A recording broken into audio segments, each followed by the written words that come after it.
দেখাচ্ছি ভিতরটাও কতটা সুন্দর হয়েছে।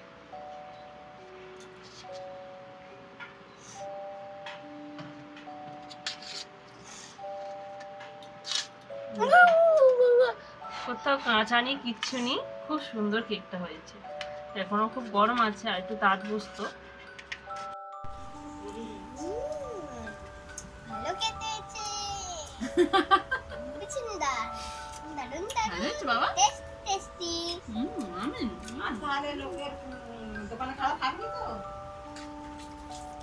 গাড়ি চলে বলবে করে দেবে এরকম রোজ।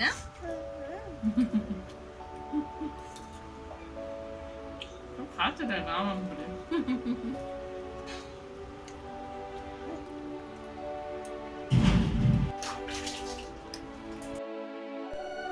নমস্কার বন্ধুরা, তনু কিচেনে আপনাদের সবাইকে স্বাগতম। আজকের আমি বড়দিন স্পেশাল ডিমের স্পঞ্জি কেক করে দেখাবো। এই কেকটি শুধু ময়দা আর ডিম দিয়েই হবে। খুব সুন্দর কেক, না বানিয়ে খেলে বুঝতে পারবেন না। তার জন্য আমি প্রথমে ডিমটাকে ভেঙে নিচ্ছি। 4টি ডিম দিয়ে এত সুন্দরভাবে বানাবো, এত সফট আর এত নরম হবে, সেটা আপনারা 100% মানে ফুলবে গ্যারান্টি। ডিমটাকে ফাটিয়ে নেওয়ার পরে আমি ভালো করে একটু ফাটিয়ে নিচ্ছি। একটু সময় ধরে ওটা ফাটিয়ে নেবেন, যাতে ডিমের মধ্যে কোনো কুসুমগুলো গোটা অবস্থা না থাকে। ফাটিয়ে নেওয়া হয়ে গেছে। আমি বিট আর ছাড়াই চামচ দিয়ে করছি। আমি ওই ডিমের মধ্যে চিনিকে আমি গুঁড়ো করে নিয়েছি। গোটা চিনি দিতে পারেন, কিন্তু গোটাটা দিতে একটু সময় লাগবে।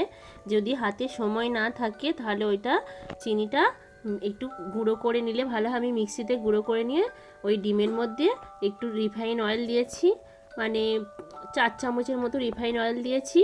দিয়ে আমি ডিম, রিফাইন অয়েল আর ওই চিনিটা ভালো করে ফাটিয়ে নিচ্ছি। সুন্দরভাবে ফাটিয়ে নেবেন। নেওয়ার পর আমি বেকিং সোডা দিচ্ছি।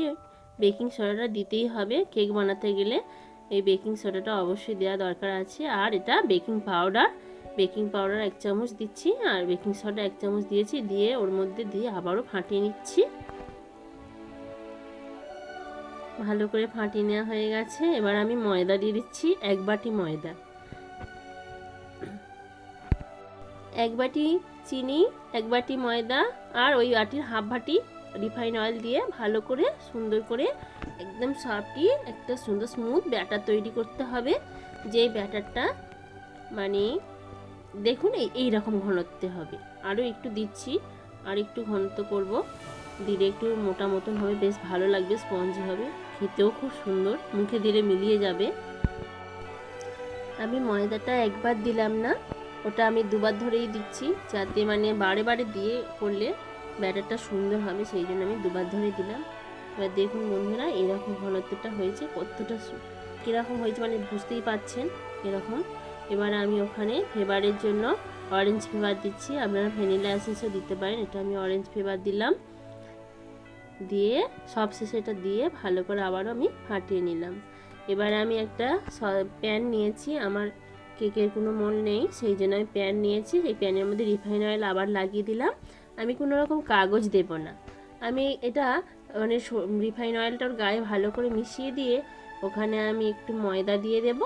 এই ময়দাটা দিয়ে ভালো করে এরকমভাবে নেড়ে চেড়ে মোটামুটি গায়ে লাগিয়ে দিতে হবে, তাহলে একটু কেকটা আর ওই পাত্রের গায়ে লেগে যাওয়ার সম্ভাবনা থাকবে না, আর অনায়াসেই কেকটা হয়ে গেলে উঠে আসবে। এবার ওখানে যে বাড়তি যেই ময়দাটা থেকে যাচ্ছে ওটা আমি আর নষ্ট করব না, ওটা আমি কিছু আমার ড্রাই ফ্রুটস ছিল না, সেই জন্য কিশমিশ আর কাজু বাদাম ছিল, তার মধ্যে দিয়ে দিচ্ছি। কারণ এইটার মধ্যে যদি ময়দাটা মাখানো হয় তাহলে আর ওটা পুড়ে যাওয়ার কোনো ভয় থাকবে না। এটা খুব সুন্দরভাবে ব্রেক হওয়ার সময় ওর উপরে দিলেও ভিতরে আর পুড়ে যাবে না, নাহলে শুধু শুধু দিলে ওটা তলাতে ধরে যাওয়ার ভয় থাকে, পুড়ে যাওয়ার ভয় থাকে, ওটা আর পুড়বে না। সেই জন্য আমি ময়দাটা ওর সাথে মাখিয়ে নিলাম। নিয়ে আমি ব্যাটারটা এবার ওই পাত্রের মধ্যে সুন্দরভাবে ঢেলে দিচ্ছি।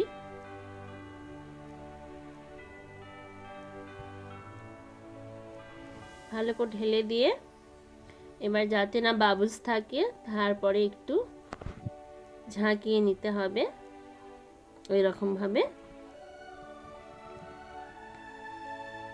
এবারে আরও কিছু কাজু কিশমিশ ছিল, উপরে দিয়ে দিচ্ছি একটু দেখতে সুন্দর হওয়ার জন্য।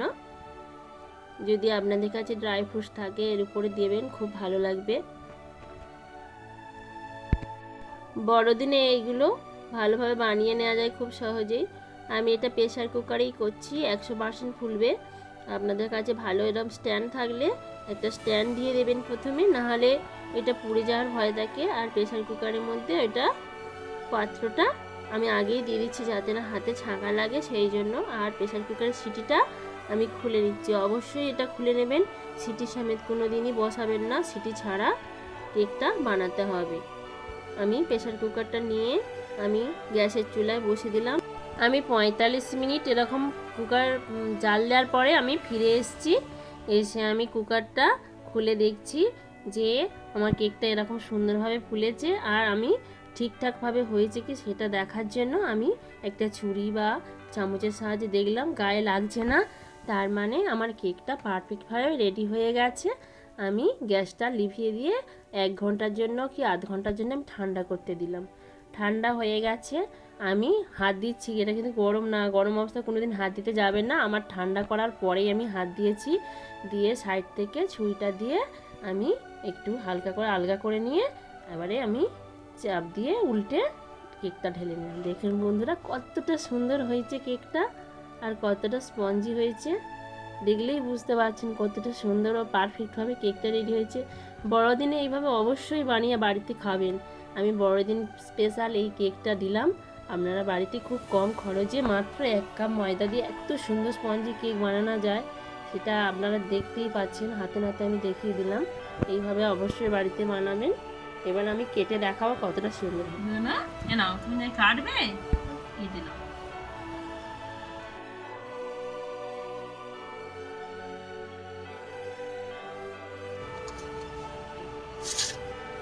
দেখুন কতটা সফটি আর কতটা সুন্দর হয়েছে।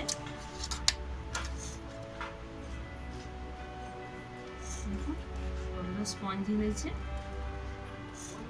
এইভাবে কেক বানাবেন, যদি ভালো লাগে লাইক কমেন্ট শেয়ার করবেন, একটু মিস যাবে না এইভাবে কেক বানালে। আমি দেখাচ্ছি ভিতরটাও কতটা সুন্দর হয়েছে।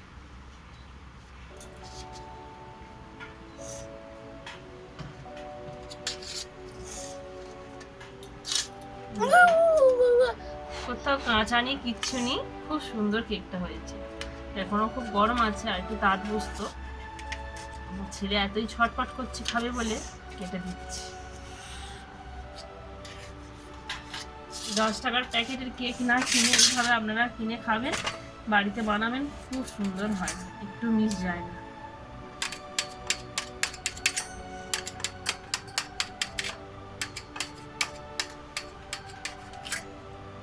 দেখুন বন্ধুরা, মাত্র 4টে ডিম আর 1 কাপ ময়দা আর 1 কাপ চিনি দিয়ে কতগুলো স্পঞ্জি কেক বানালাম। এইভাবে বানাবেন, আশা করি আপনাদের 100% ফুলবে, কেক হবেই হবে, মিস যাবে না। আজ এই পর্যন্ত, টাটা, আবার দেখা হবে অন্য কোনো ভিডিওতে। নমস্কার, বাই বাই।